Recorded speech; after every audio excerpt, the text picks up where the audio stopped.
It never fails that every time a grandchild is born, the bulletin or whatever the announcement is on Facebook says, proud grandparents are. And maybe that's one of the times when using the word proud is acceptable. But we do know that the word proud and being full of pride is a very dangerous thing. In fact, the Bible warns about it extensively. In the book of James, chapter 4, verse 5, it says, "Or do you think that the scripture says in vain, the Spirit who dwells in us yearns jealously, but he gives more grace? Therefore it says, God resists the proud, but gives grace to the humble."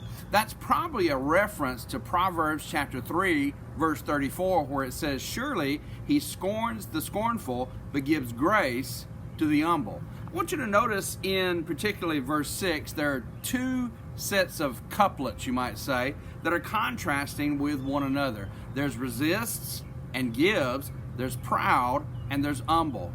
God resists the proud.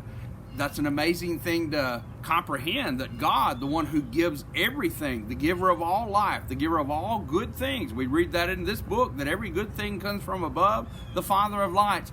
But here, he resists. He doesn't give. He doesn't give to those who are proud and full of themselves and have no room for God.